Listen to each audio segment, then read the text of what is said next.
Tervetuloa uuden YouTube-videon pariin ja tänään käsitellään 3 tapaa saada B2B-tapaamisia käyttämättä rahaa maksettuun mainontaan. Maksettua mainontaa kannattaa myös totta kai hyödyntää, mutta jos teillä on vaikka rajallinen budjetti, te olette uusi yrittäjä ja rajallinen budjetti, niin silloin teidän on parempi lähteä liikkeelle kustannustehokkaammista ratkaisuista.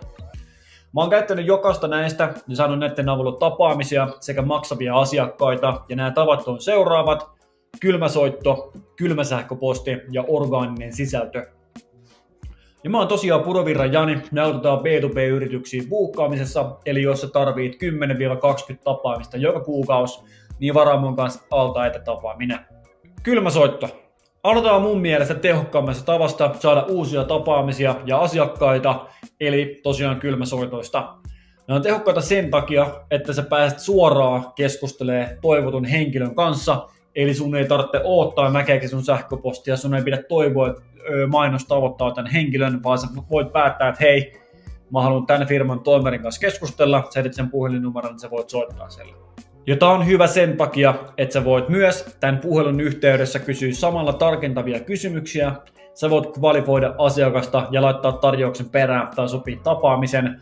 Sä voit myös vaikka kylmäsähköpostissa kysyä tarkentavia kysymyksiä, mutta se kynnys, että se johtaa tapaamiseen ja laskee, mitä enemmän te vaihdatte kylmäsähköposteja. Mä oon itse huomannut tämän. Ja sama tuo kvalifointi, niin se on tosi vaikea lähteä vaikka kylmäsähköpostissa kvalifoimaan asiakasta tai mainoksissa, vaikka sulla olisi joku kysymys tavallaan form, niin se ei riitä ja se ei ole tarpeeksi vahva, jos sitä vertaa kylmäsähköposteja. Piti sanoa, että jos sitä vertaa kylmäsoittaa. Mutta heikkoutena tässä on totta kai se, että tämä vaatii paljon vaivaa, koska sun pitää olla koko ajan puhelimessa tai jonkun pitää olla koko ajan puhelimessa ja keskustella prospektien kanssa, mutta useimmiten tämä vaivan näkö palkitaan. Tämä voi olla vaikea löytää aikaa, mutta jos teillä on vaikka hiljaisempi sesonki, niin silloin on aika hyvä tapa ottaa puhelin käteen ja vähän lähteä jahtaamaan sieltä uusia asiakkuuksia. Miten aloittaa kylmäsoittaminen? Ennen kuin tämä aloitetaan, on hyvä tehdä ihan vähän taustatyötä, että saatte kaiken irti kylmäsoitoista, mutta ei kuitenkaan tiputa siihen luukkuun, että valmistellaan eikä ikin soiteta mitään. Ja totta kai sä voit nyt alkaa soittelemaan ihmisille, mutta jos sulle ei ole tehty pientä taustatyötä siinä, niin silloin se ei johda parhaisiin tuloksiin. Tämä on jaettu 3 osaa, eli lista, CRM ja pitsi.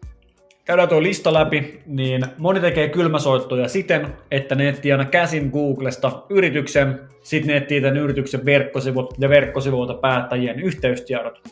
Mutta tämä on vuosi 2025, niin tämä ei ole kauhean järkevää enää, koska tähän menee tosi paljon aikaa. Ja mä oon itse huomannut, että tehokkain tapa tehdä kylmäsoittoja on se, että sulla on valmiit numerot, sulla on lista, missä kaikki on tavallaan teidän kohdeyleisöä, ja silloin sä voit vaan soittaa, sä pääset sen momentumiin, flow stateen, niin sulle ei katkea se koko aikaa. Joten suosittelen vahvasti, että aloittakaa kylmäsoittaminen sillä, että laatikaa teille hyvä soittolista kasaa. Tämän voi tehdä Suomessa esimerkiksi Profinderilla. Ja kannattaa tehdä sun soittolistalle sitten vielä omat kategoriat, eli esimerkiksi ei vastaa, ei kiinnosta, ei ajankohtaista, soittopyyntö, tapaaminen, koska näin sä pysyt ensinnäkin hyvin perillä siitä, kelle sä oot soittanut, kelle pitää soittaa uudelleen, plus sä pystyt jäljittämään sitä, miten ne puhelut menee. Jos soitat 100 puhelua, 90 niistä on ei kiinnosta, niin silloin sä teet jotain väärin, mutta sitten jos sä huomaat, että okei, sä soitat 50 puhelua, niin sä saat sieltä 4 tapaamista, niin se alkaa olla jo ihan hyvä. Niin sä pystyt näin jäljittämään sitä, että miten ne puhelut menee, että jos sä saat vaikka tosi paljon soittopyyntöjä, mutta tapaamisia, niin jo todennäköisesti siinä on jotain, mitä voisi tehdä paremmin, että ne ei mene tavallaan veny tulevaisuuteen, ja vaan että sä pääset tavallaan käymään heti sen asian läpi. Jos sä haluat rakentaa itselle tällaisen, niin sä voit katsoa tosta videon, miten sä voit tehdä tommosen. Seuraava on CRM, ja yksi asia, mikä saa mun aivot räjähtää, on epäsystemaattisuus. Eli tosi monessa yrityksessä kaikki tiedot on levällään, eli ei ole vaikka systeemitä, mitä noudatetaan, ja kaikki tekee vähän sitä sun tätä, että yksi äijä on samaan aikaan markkinoinnin mestari, myynnin mestari, ja rakentaa vielä kaikki systeemit siihen päälle, niin se ei ole kauhean tehokasta. Tämä on oma henkilökohtainen painajainen, koska mä tiedän, että näistä syistä myös moni yritys ei ikin kasva, koska aikaa menee siihen, että tehdään kaikki maailman asiat vähän niin kuin vaikean kautta, eikä niin kuin systeemien kautta. Ja totta kai tämä vaikuttaa työntekijöiden tyytyväisyyteen, että jos yksi aja tekee 7 eri asiaa, niin se ei välttämättä tykkää siitä tai nauti kauheasti siitä. Ja sama pätee kylmäsoitoista, niin sä haluat tehdä näitä systemaattisesti, ja tästä syystä on hyvä, että sulla on CRM. CRM on asiakkuuden hallintajärjestelmä, eli sä voit aina lisätä tänne kaikki tapaamiset, mitä sä oot sopinut, ja kirjoittaa muistiinpanoja asiakaskortille. Tämä tarkoittaa sitä, että kaikki tärkeät tiedot on aina samassa paikassa, ja niihin voi palata helposti. Eli vika asia, mikä kannattaa olla kunnossa ennen kylmäsoittoja, on ne myyntipitsi, eli puhe, mitä sä noudatat puhelun aikana. Mä painotan, että sulla pitää olla jonkinlainen pitsi ennen soittoja, mutta sulla ei voi olla täydellistä pitsiä ennen soittoja, koska sä et ole soittanut vielä. Eli nämä vaiheet menee vähän niin kuin käsi kädessä, mutta alku on hyvä kirjoittaa muutaman lauseen myyntipuhe, mitä sä lähdet seuraamaan puhelun yhteydessä ja parantaa sitä mukaan, kun sä teet puheluita. Eli ota kysymyksiä ylös, mitä sulta kysytään, niihin vastauksia, kirjoita vaikka vastaukset Google Docsiin ylös. Kaikki vastaväitteet, sama homma, ota ylös ne. Jos joku kysyy jatkossa semmoisen, niin boom, sulla on Google Docsissa vastaus siihen, niin sit sun pitää vaan noudattaa sitä ja vähän lähteä hiomaan sitä, miten sä vastaat siihen. Ja joo, noita vastaväitteitä voi myös kumota pitsissä ennen kuin asiakkaat esittää ne, mutta toi on vähän niin kuin semmoinen next level juttu, joten keskittykää alkuun siihen, että soittakaa, ottakaa kysymykset ja vastaväitteet ylös. Ja vikana, kuunnelkaa teidän puheluita, ottakaa niistä ylös huonot ja hyvät asiat. Näin te tavallaan teette semmoista reflektointia ja se kehittää teidän myyntitaitoja tosi paljon. Mä oon tehnyt tästä paljon kattavamman YouTube-videon, niin sä voit katsoa tästä, että miten aloittaa kylmäsoittaminen. No seuraavana listalla on oikein tehtynä vähän tehokkaampi ratkaisu, mitä kylmäsoittelu, eli kylmä sähköposti. Tästä tekee tehokasta se, että täällä on tosi matala kynnys molemmille osapuolille, eli lähettäjälle ja vastaanottajalle. Tällä saa tosi paljon volyymiä ja follow-uppaaminen on tosi helppoa. Tän heikkous on toi listan rakentaminen. Suomessa varsinkin meillä on niin rajoitettu markkina, että se on vaikea löytää tarpeeksi liidejä kylmäsähköpostia varten. Ja totta kai tämä on myös aika vaikea saada toimimaan, riippuen vähän siitä, mitä myydään tai minkälainen tarjous teillä on. Mutta mitä enemmän tähän näkee vaivaa, niin sitä helpompaa tästä tulee. Mulla on sovittu yhdelle asiakkaalle yli 300 tapaamista ja valtaosa on tullut niistä kylmäsähköposteilla, joten tätä ei todellakaan kannata laiminlyödä teidän yrityksen kohdalla. Miten aloittaa kylmäsähköposti? Niin tämä on loistava tapa saada paljon tapaamisia ja asiakkaita, mutta vaikeaa saada toimimaan, niin käydään läpi 3 asiaa, millä te pääsette alkuun. Ekana on rakenna koneisto, rakenna lista ja kirjoita viesti.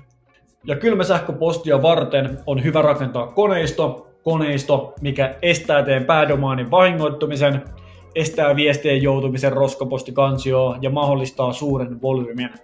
Mitä enemmän sä lähetät viestejä, mitkä nähdään, niin sitä enemmän saat mahdollisuuksia myydä. Koneiston rakentaminen yksinkertaisesti. Osta 5-10 domainia, mitkä replikoi teidän päädomainia. Osta näiden uusien domainitten alle 1-3 sähköpostiosoitetta per domaini. Asenna näihin SPF, MX, DMARC ja DKIM-tietotuet ja lämmitä sähköpostia 14 päivää ennen kuin sä käytät niitä.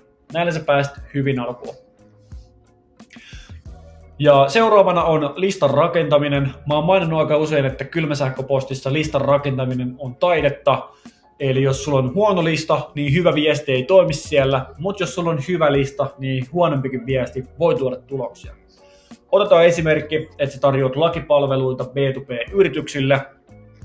Niin huono lista olisi kaikki suomalaiset B2B-yritykset ja niiden toimitusjohtajat, mutta hyvä lista voisi olla vaikka toimiala, missä sopimukset on yleensä monimutkaisia ja yritykset, keillä ei usein ole omaa lakiosastoa. Eli tuossa huomataan hyvin se hyvän ja huonon listan ero. Listan tekeminen, tämä on aika vaikeaa, mutta tässä on muutama sovellus, millä sä voit rakentaa listoja, eli ProFinder, Apollo ja Crunchbase. Seuraavana on viestin kirjoittaminen, ja moni kertoo, että toi viesti kannattaa aloittaa personoinnilla, mutta mä oon itse sitä mieltä, että kylmäsähköpostissa sun personoinnin kannattaa olla koodistettu sun listaan. Ja silloin kun sä tiedät, minkä kanssa asiakas kamppailee, niin silloin on helpompaa kirjoittaa viesti. Eli voidaan jatkaa samalla esimerkillä tuo lakipalvelu. Huono viesti voisi olla vaikka, että moikka etunimi, laittele viestiä, sillä tarjoamme B2B-yrityksille lakipalveluita. Oletteko kohdannut viime aikoina lakiongelmia, jossa voisimme auttaa? Toikaan ei ole mikään maailman huono viesti, varsinkin jos lähestyt vaikka uusia yrittäjiä noilla tai suht tuoreita, niin totta kai osa niistä kohtaa jonkinnäköisiä lakiongelmia, niin totta kai tämä on jossain kohtaa aina ajankohtaista. Mutta jos sitä vertaa vaikka hyvää viestiä, niin siinä on taas selkeä ero. Hyvä viesti voisi olla, että moikka etunimi. Katoin, että teette isoille urakoitsijoille rakennusprojekteja. Heidän sopimukset ovat yleensä monimutkaisia ja ne saattaa sisältää sudenkuoppia. Haluaisin varmistaa, että teillä on paras mahdollinen sopimus jatkossa ja ehdottaisin, että katsotaan tätä yhdessä läpi. Ei maksettaa sidotteita mihinkään. Voisiko tämä kiinnostaa teitä? Niin tässä huomataan, että tarkalla kohdennuksella ja tietämyksillä päästään aika pitkälle kylmäsähköpostissa, koska tässä käydään läpi just noita ongelmakohtia, kipukohtia, minkä kanssa yrittäjät saattaa kamppailla, ja sitten kun niihin tarjotaan ilmainen apu, niin miksi ihminen ne haluaisi sitä. Ja mä oon tehnyt pidemmän videon siitä, miten aloittaa kylmäsähköposti teidän yrityksen kohdalla, niin sä voit katsoa sen tosta. Ja viimeisenä on orgaaninen sisältö.